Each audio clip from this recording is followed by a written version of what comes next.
O primeiro orador deste último painel é o Nuno Brás, que é licenciado em Engenharia Física Tecnológica e doutorado em Engenharia Eletrotécnica de Computadores. Foi professor de laboratório e trabalhou em empresas de consultoria. Desde 2009 é diretor da LMT, uma empresa pioneira de tecnologias de informação para a eficiência energética em edifícios, onde se pretende ajudar a mudar a forma como os edifícios são geridos. É ainda professor auxiliar convidado do Departamento de Física da Universidade de Évora, onde ensina cadeiras na área dos sistemas de energia. O Nuno Brás vai falar-nos de Smart Systems, melhorando a eficiência dos edifícios.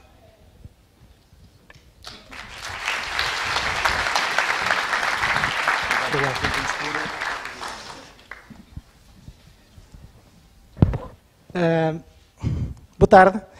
É que eu tenho que partilhar convosco com algum entusiasmo que me vejo deste lado.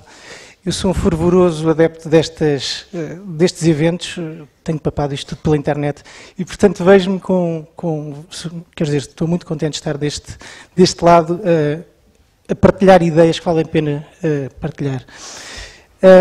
Eu venho falar da história da empresa onde trabalho e do que temos andado a fazer. Para tal, eu tenho que começar por introduzir dois conceitos, talvez um pouco futurísticos, não sei, mas que, na prática, são o alicerce daquilo que nós queremos fazer e que temos andado a trabalhar. Em primeiro lugar, queria falar dos Smart Systems. O que é que são Smart Systems? Bom, na prática, os Smart Systems são, ou estão introduzidos num contexto, num ecossistema de novos conceitos que partilham de um objetivo único, um objetivo comum, que é, na prática, aproximar o que é o mundo real hoje em dia do mundo virtual. E isto está a acontecer de forma efetiva. Está a acontecer de forma efetiva e permitir-nos-á, quiçá em pouco tempo, conseguir aumentar de forma drástica aquilo que é a nossa eficiência na forma como nos gerimos, na forma como tomamos as nossas decisões. E, portanto, eu vejo isto quase como um desafio de futuro que vai ter que ser encarado de frente. Por que é que isto está a acontecer agora? Na prática, nós temos sido bombardeados, enfim, inundados de sensores sem darmos conta. Neste momento não há um sítio onde nós estejamos, em casa, no carro, no trabalho, enfim, nas zonas urbanas, nas zonas rurais, em que não tenhamos sensores por todo lado. E estes sensores começam a estar cada vez mais comoditizados, no sentido em que é fácil, prático e barato instalar formas de medir o mundo. O segundo ponto que nos tem feito caminhar neste sentido é o facto desta Wi-Fi, que está entre aspas, porque não é o conceito Wi-Fi em si, são todos os tipos de Wi-Fi que nos permitem comunicar transversalmente, estarem ou permitirem estes sensores falar cada vez mais. Na verdade, estes sensores vão começar a comunicar entre eles e vão começar a estar online. É a chamada internet das coisas, que ultimamente se tem falado tanto. Um terceiro ponto importante é que quando comunicamos com coisas, a quantidade de informação que vai estar disponível para analisar e para tentar tirar daí valor é incomensurável. E, portanto, nem por acaso tem surgido aquilo que é a plataforma ideal para assentar este tipo de informação, se chamaria dados. São as clouds, que neste momento proliferam, enfim, eu diria por todo lado, sem se saber exatamente onde. Estas clouds têm exatamente o perfil certo para acomodar estes dados e o processamento que lhes é preciso, o processamento conveniente. E, em último lugar, portanto, são 4 pontos importantes. Em último lugar, o facto de nós conhecermos muito bem, em termos de modelos, ou pelo menos conhecemos modelos, portanto, físicos, estatísticos, sociais, comportamentais, procedimentais, que nos ligam ou que nos estabelecem um paralelo em situações provavelmente pontuais, outras mais abrangentes, entre o mundo real e o mundo virtual. Isto é visível em algumas áreas. Nós conseguimos, em algumas áreas, fazer uma ponte clara entre o que se está a passar na realidade e uma simulação do mundo real. Isto é incrível. Isto é incrível porque, na verdade, isto serve para milhares de coisas e pode servir para muito mais. Nós já temos algumas coisas com que nos deparamos hoje em dia que nos permitem, por exemplo, evitar tráfego, porque todos nós temos um telemóvel e, com esse simples facto, temos um tom-tom que nos diz, não vá por aí, não pode ir por aí, essa zona está completamente bloqueada. Por trás desta coisa, que é uma informação útil para um, em termos globais, isto é uma informação útil para todos, para a sociedade. É claro que existem perigos, e esses perigos têm que ser convenientemente endereçados. Mas a verdade é que a forma como temos lidado, ou que podemos lidar com esta informação, abre-nos portas que até agora estavam fechadas. Por exemplo, na nossa gestão do dia-a-dia, a chamada realidade aumentada. Nós, por sabermos onde estamos e nos podemos ligar à internet, podemos ter sugestões onde ir. Isto é fantástico, isto é, na prática, termos uma realidade com tags, com pequenas indicações. Aqui está a passar-se isto, ali está a passar-se aquilo, não percas isto que é daquilo que gostas. É do tipo de coisa que gostas. E este género de coisas vão muito para além de um simples telemóvel ou de uma coisa pessoal. O trabalho que nós fazemos todos os dias, por mais simples que seja, pode ganhar uma eficiência brutal quando é visto nesta perspectiva. Pelo simples facto de conseguirmos ter, vou chamar, sensores democratizados, ou seja, a capacidade de conseguirmos medir, partilhar sensores e saber mais coisas sobre o que está a passar no mundo real. Isto, na prática, alavanca o nosso conhecimento sobre a realidade e permite-nos também tomar melhores decisões. É incrível. A emergência. O outro ponto que eu queria falar é exatamente sobre a energia. Eu queria falar sobre o conceito atual da energia. Atualmente nós estamos num processo complicado. Porque a paisagem realmente não é simples. Nós neste momento praticamente estamos em cima daquilo que se chama o pico de Hubert, que é o pico em que o consumo ou a geração de energia a partir dos combustíveis fósseis está a atingir o seu limite e, portanto, isto é a minha expectativa, enfim, não será só a minha, com certeza, mas isto fará com que os preços, de alguma maneira, vão disparar. Por outro lado, enfim, com o desastre que houve há pouco tempo, em termos sociais, a energia nuclear de fissão acabou por ficar de tal forma tocada que eu penso que não será uma alternativa nos próximos anos. Claro que é uma opinião pessoal.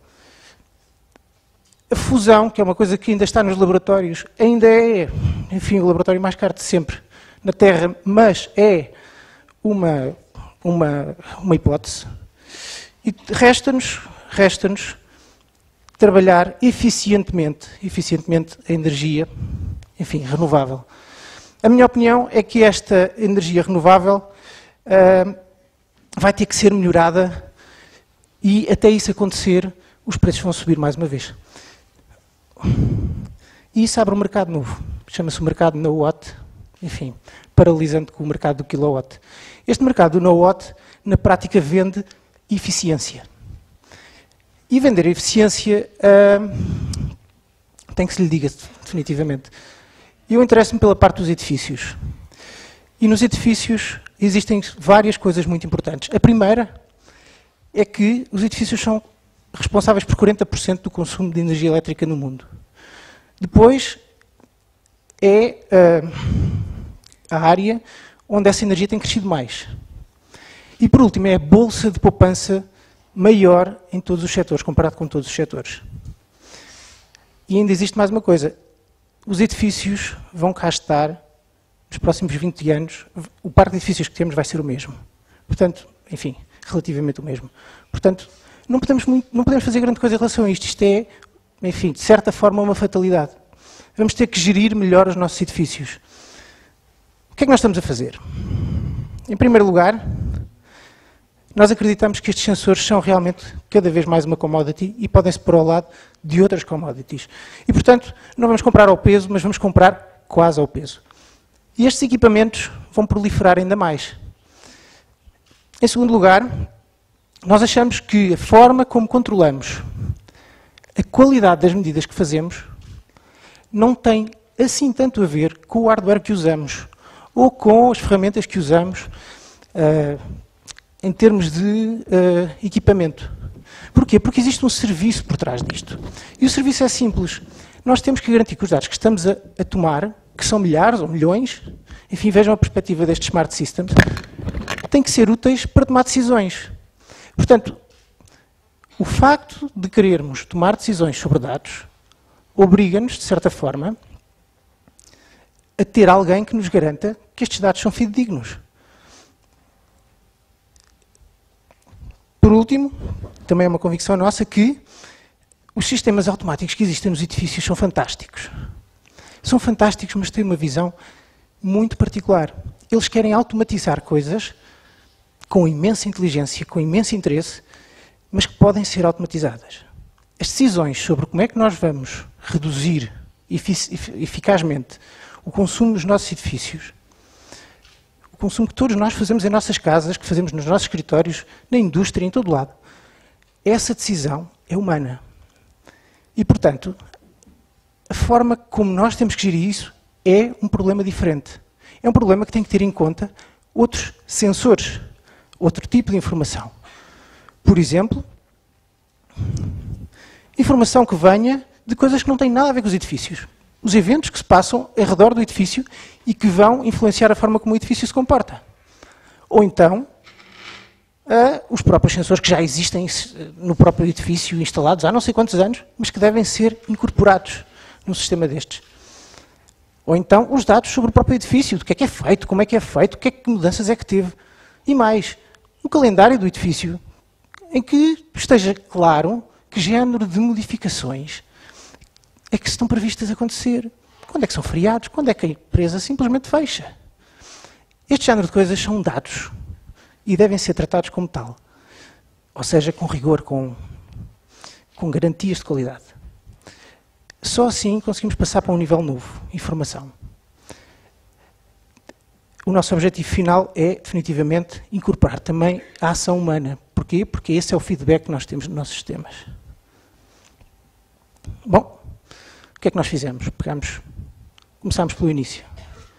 O nosso início foi construirmos uma aplicação, que eu diria fiável, estruturada, que permite integrar um conjunto, eu vou dizer independente de origens, é evidente que isto não pode ser feito desta maneira, mas com um âmbito, ou construído de início com esse âmbito de ser um cluster de dados. Este cluster de dados permitiu-nos, de certa forma, criar condições, em primeiro lugar, para fazer alguma previsão em termos de o que é que era suposto fazermos em cada um desses edifícios onde trabalhamos. Em segundo lugar, traçar eventos. Incluir nestas coisas os eventos das coisas que se passam nos edifícios. E em terceiro lugar, enfim, vamos repetir, mantendo esta base muito importante de integração. Começámos há 1 ano e meio. Somos uma empresa pequena, mas neste momento estamos a trabalhar com mais de 30 edifícios e estamos a fazer medidas que rondam por ano cerca de 40 milhões de pontos. Ou 40 milhões de medidas. Bom, o que é que nós vemos de futuro? É simples. A forma como estes dois conceitos interagem garantem-nos que este futuro acaba por ser mais ou menos bem traçado. Porquê? Basta-nos continuar, primeiro, a pegar nesta informação, medidas, e transformá-la em informação que pode ser utilizada, que pode ser repercutida, acionada, chamado actionable information. Por outro lado, nós queremos que isto não fique pelo simples facto de melhorarmos a eficiência pontualmente. Este processo deve ser continuado. E deve ser continuado enquanto o edifício existir.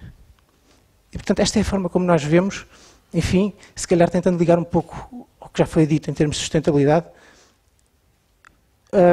a redução que nós precisamos para fazer face, eventualmente, a um problema energético que podemos ter a breve trecho. Muito obrigado.